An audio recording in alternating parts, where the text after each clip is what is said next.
Welcome to Driven, the Unscripted Success podcast, with your hosts, Mike Manino and Nariman Hamden, bringing you insights and stories on achieving personal, professional, and financial success. Hey guys, I'm Nariman Hamden, and this is Driven Unscripted Success podcast. Got another awesome guest on today. We have Dr. Farah Laurent, and Dr. Laurent, so what she does is she helps new graduate nurses in large metropolitan cities like New York and California land their dream job and secure their salaries ranging anywhere from $100K to $175K. And she does a lot more than that. So I'm going to bring on Dr. Farah. How are you? I'm excellent. You can call me Farah. But I'm fabulous. I'm excited to be here. Thanks so much for the opportunity and can't wait to get into this. Absolutely. Where are you zooming in from today? So I'm in Tampa, Florida. Just recently moved here. Awesome. I see a little one back there. Yeah. Oh my goodness. So cute. So why don't you kick things off by giving us a little Snapchat of what you do and what your company does. Yeah, so I've been in business now for exactly 4 years. June 21st was my four-year anniversary.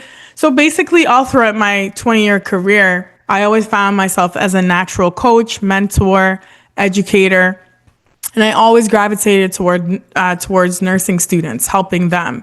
And it stems from my own story of being a nursing student. In my last semester, I had a clinical instructor who literally laughed at me and was like, "You'll never be an emergency nurse. You're too unorganized, and you should go to this other area that I didn't want to go to," right? So of course, in my head, I'm like, "Oh my goodness, who's this lady to tell me what I can and can't do?"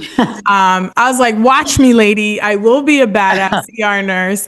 And that's what I did. I got hired as a nursing student 20 years ago in the emergency department, which was really unheard of. A lot of nurses didn't go into those critical care areas. So I was pretty proud that I did that. And that really stemmed my passion for wanting to help new nurses get into whatever specialty or dream job that they wanted to. So that's kind of what I do through career coaching, interview skills, mindset, and really, helping them with confidence, because that's really the biggest thing. And I didn't realize there was going to be a lot of mindset coaching, but that's part of it as well. And I've been doing that for the last 4 years, and I've helped over 100 nurses land their dream roles. That's fantastic. That's so cool. So let me ask you this. So when you think back, are there any moments that you'd say really changed the game for you in your career? Yeah, so I'd say really what changed the game for me was working on my personal brand. And it was after I got laid off from my director role. So I had a director in education role where it was literally my dream job. I was working in a hospital and really, in charge of all the education. But because of my advocacy and the type of, personality I have, when I started raising concern about certain safety issues, they didn't like that very much. So they literally laid me off in the matter of a minute. It was so quick. It was like, "Oh, so your position's been affected." I was like, "Oh, cool. Like when?" They're like, "Right now." They're like, "Oh, wow." They're like, "So you can clean your office out or we could do it for you." And they're like, "Oh yeah, by the way, don't forget to drop your badge off before you leave." And that's when everything shifted for me. I was like, I'm in a doctoral program. I spent all this time in school, have all these certifications, but still I'm not in control fully of my destiny. So I was like, I'm going to go full in on this business because that's what I can control. And that's when I poured everything into the business. And I was in business only for about a year at that time. But I was like, oh, it's on now. Like, good for you. What it is that I'm going to really focus on. Yeah. Good for you. So how do you deal with taking risks? Is there a time when you rolled the dice? Did it really work out for you? Yeah, actually, So, just recently moving to Florida, we left the East Coast. I was in New York City for quite some time, and then we moved to Jersey. But we came to Tampa for different reasons. And I had just recently, again, been laid off from an associate dean position. And then I thought, you know what? I've always wanted to do an event, and I wanted to do my own conference, a nursing conference. Sure. Really supporting the whole idea of the transition to nurse entrepreneurship, because a lot of nurses are going into entrepreneurship. And I talked to a couple people, and they're like, Farah, you're crazy. Like, how are you going to put on a conference in 10 weeks? And then I was like, you know what? Why am I even talking to these people? And I was like, I do what I do, and it motivates me even more when somebody presents me with a challenge and tells me I can't do it. So within 10 weeks, I booked the venue, and it wasn't just any venue. It was the Museum of Art in Tampa, where they have fashion shows and all that. It's like the it spot. And I got 70 nurses to attend from 20 different states with 0 sponsors. And I did that all by myself in literally 10 weeks. So I proved to myself that I can do this. And it wasn't just like, oh, I put the conference on. It was like one of the best nursing conferences that I got the feedback from a lot of these nurses that have been to many conferences. And really my vision was to create a really fun conference that is not like the boring nursing conferences that are out there. Sure. So I made it happen. I bet on myself. I put a lot of money into it, a lot of time. And it's happening again next year. So super excited in March in Tampa, Florida. Yeah. That's fantastic. So now you've turned it into an annual, which is so great. And good for you. The initial one was called Nurses Making Money Moves, but I've switched the branding because it's too close to something else. So I turned it into Nurses Making Business Moves. It is going to be March 6th and 7th in Tampa. And I also wrote a book, which was based off the original title, Nurses Making Money Moves, A Nurse's Guide to Starting a Business. And I self-published that as well. So again, I'm all about taking risks and just trying things out because you never know what's going to stick. Sure. So what's a skill or habit you think doesn't get enough credit for contributing to your success? So I think consistency, I would say.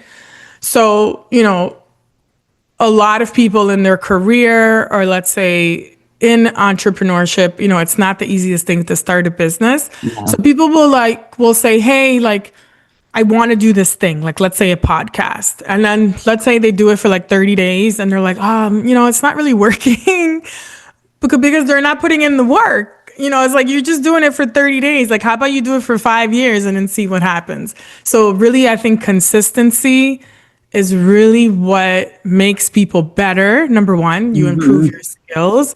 And then it's just that grind, be consistent and things will start happening. So that's really what I think is a great skill. Not many people have that consistency skill.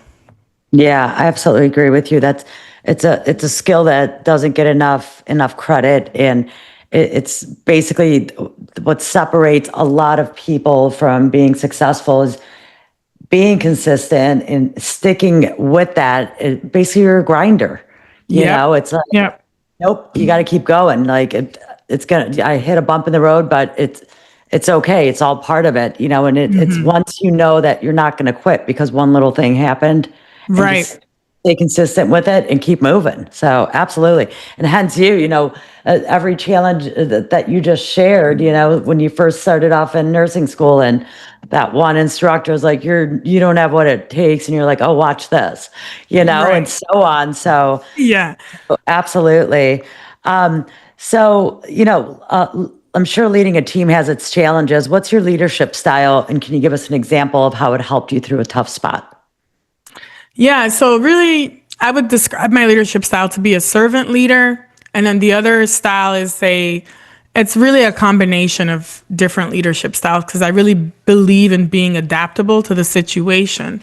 So when I stepped into some director roles, when I knew that I was a servant leader was when people would come in, sometimes students would come in or, other professionals, and they're like, oh, who's the director?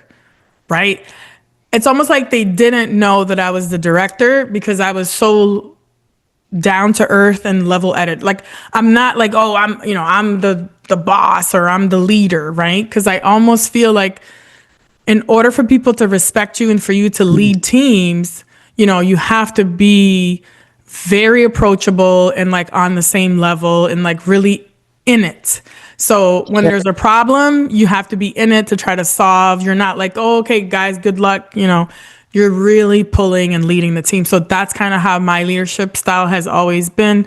Even as an educator, there were situations in the hospital that happened. I was the educator, but because of an emergency situations, I would sometimes jump in and help out because of my emergency background.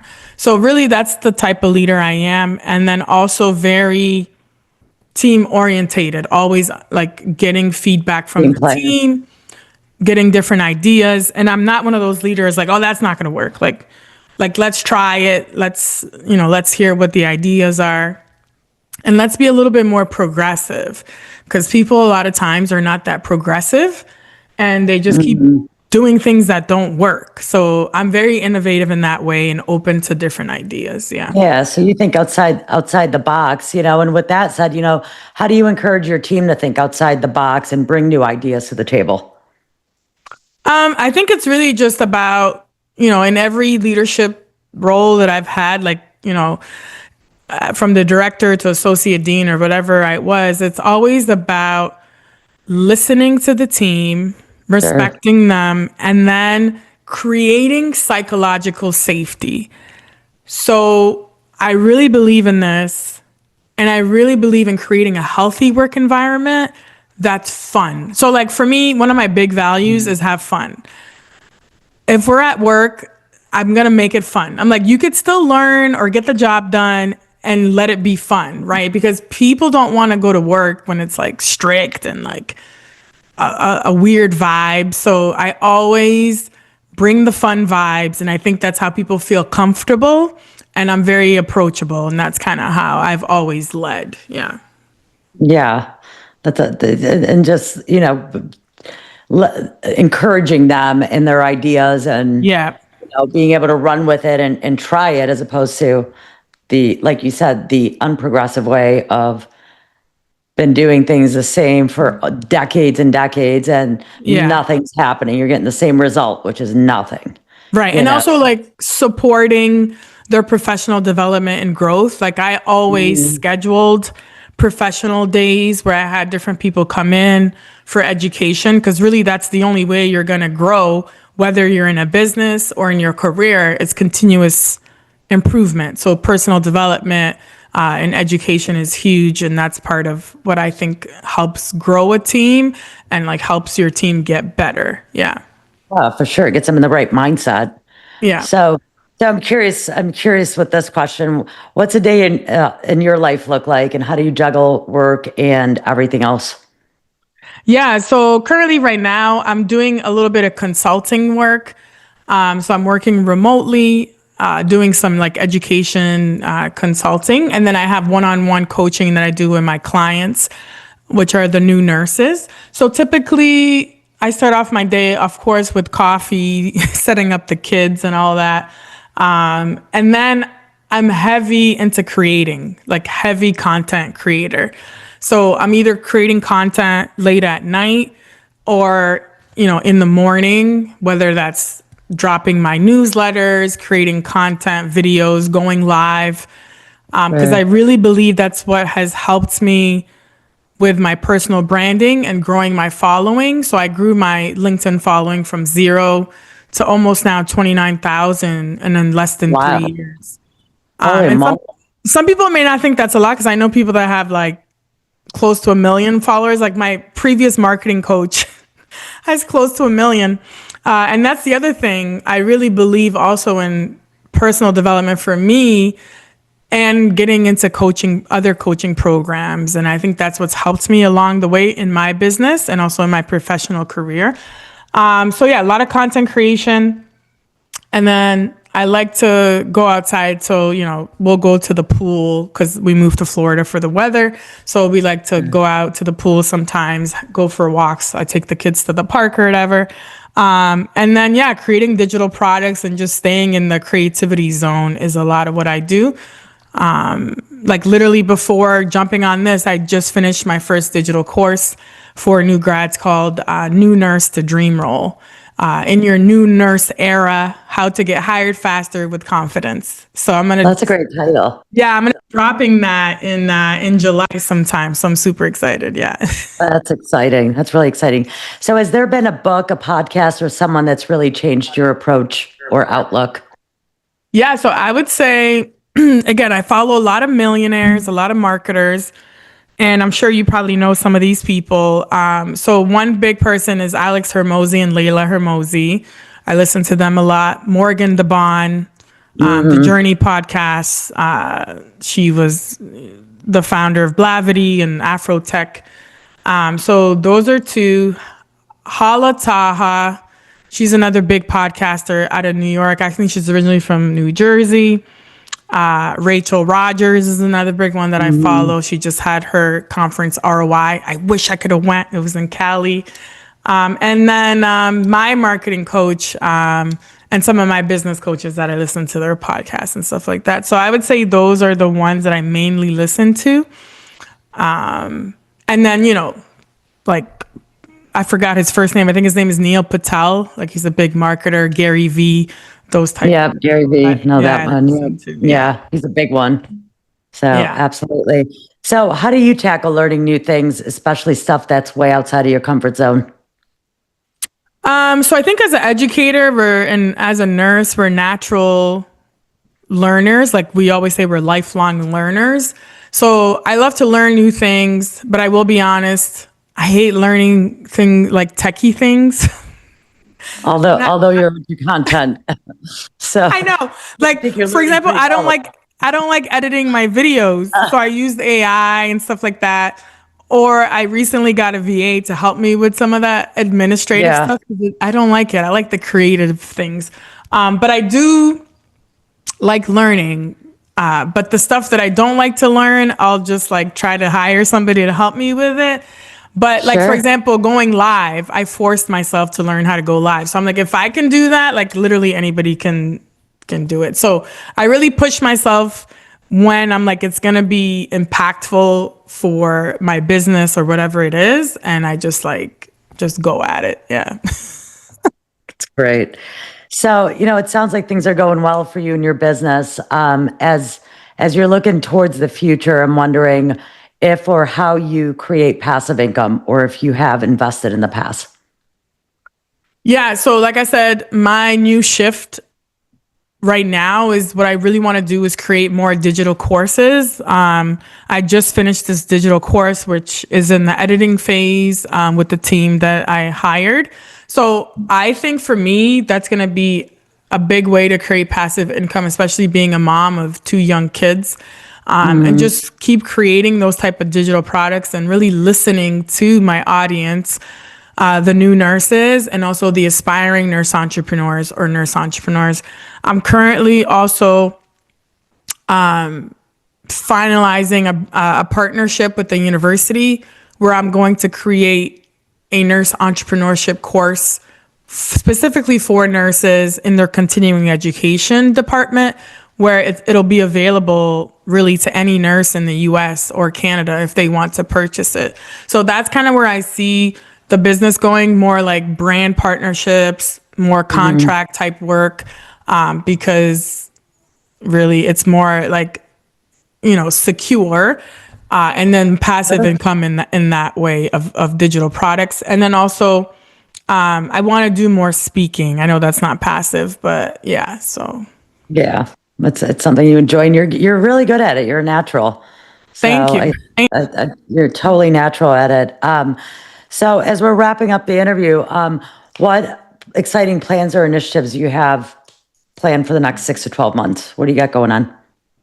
Well, like I said, I do have that digital course I'm gonna be launching, from New Nurse to Dream Role. I have my upcoming conference. It'll be in March 6th and 7th in Tampa, Florida. It'll be called Nurses Making Business Moves Conference. I also have business masterminds that I just started launching. So it's a retreat style, typically over a weekend. I just did my first one in May in Clearwater Beach. I'm going to do the second one in July. And I typically do about 10 nurses and teach them business basics, marketing, sales, those types of things. So I'm going to be doing more of those style events, the retreats. I have a couple of speaking engagements coming up, so I plan to do more speaking. And like I said, hopefully some brand partnerships. I also have a podcast called The Nursing Dose with Farah. I kind of paused it for a little bit because I'm working on so many different projects, but I'm going to start bringing some guests on. And I don't know what you think about this, but I know there's a lot of podcasts that are like private podcasts that people like monetize off of, or podcasts where they're actually charging guests to come on, and then they'll give them like digital social media products to promote their brand. So I was kind of considering that. So I don't know. Those are a couple of things that I'm considering. Yeah. We can chat after we're done. And I'll share some things with you. So if anyone wants to get a hold of you, how does one get a hold of you? How do they get all the details to registering for your events, for your electronic courses and whatnot? Yeah, so the best place to find me is my website. It's Nurse Farah with one R. So Nurse FARAH.com. That's the website. I'm still doing some edits, so don't judge me. But that's where you can find me. And then I'm typically on LinkedIn pretty much every day. But if you just Google my name, a lot of my articles and different things will pop up. But nursefarah.com would be the place where I would direct everybody to go to find me. Awesome. Well, thank you so much for coming on. It was a pleasure to get to know you. Thank you. Awesome energy, and you're really a great speaker.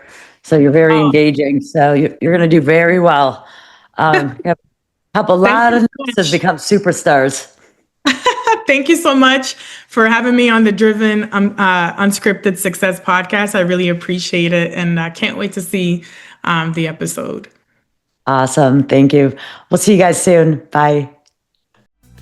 Thanks for listening to Driven, the Unscripted Success podcast. Want to share your story? Apply to be a guest at drivensuccesspodcast.com/guest.